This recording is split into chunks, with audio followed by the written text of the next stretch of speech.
Hello, I'm Jane from Loopy's Place and I'm pleased to welcome you back for another Work in Progress Wednesday.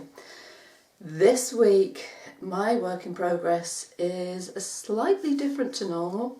It does involve fabric, it does involve wadding, doesn't involve a sewing machine. I'm going to explain a bit about what I've been working on and the reasoning behind it.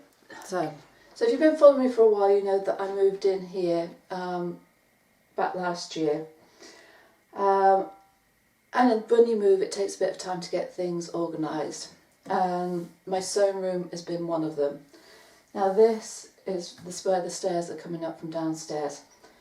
They're steep stairs, so at this side there is a very high clearance from downstairs. So if I put something across here, it's not going to cause any issues for anybody coming up and down the stairs.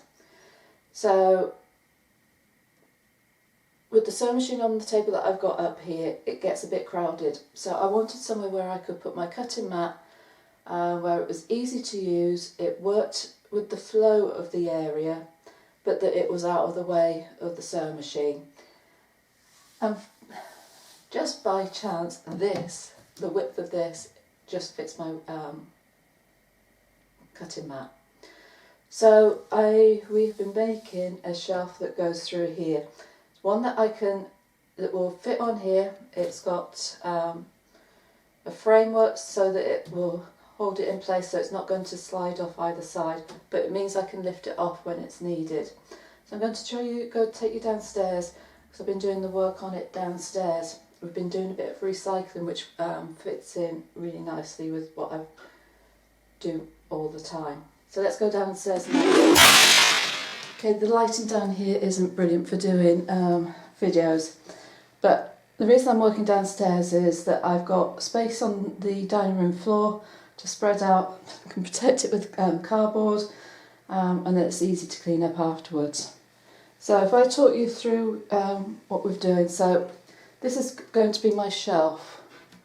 Turn it around so you can see it's been recycled from a wardrobe. So it's melamine board, chipboard. I've sanded both sides to get a key on it. On the top side,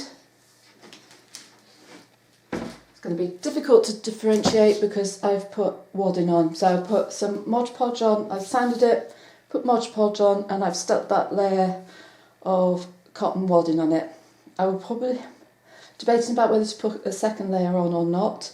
But then that will get covered with fabric, and it will go over to the back and it'll be stuck on the back, and then I'll have a layer of fabric to cover the underside. So when we're coming upstairs, we'll see the fabric underneath as well. We've recycled some of these wood pieces. These are going to form the frame that goes round.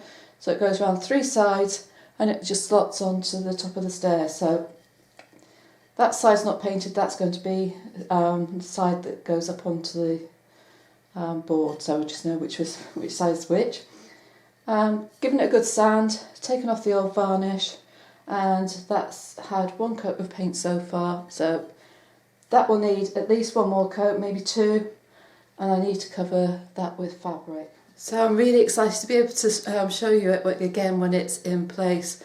It will make such a big difference to be able to have that space dedicated for cutting, and just to be able to turn around from one to the other, so it will make it a much more workable place. Whatever you're working on this week, do drop me a comment below. I do like to hear what you're doing. It certainly helps to springboard ideas from as well. If you've done something similar to this, do let me know. Any ideas for making the most of a small place for working in are gratefully received. Subscribe to the channel, hit the bell below so that you get notifications when new content is added. I'll be back very soon, but in the meantime, do take care.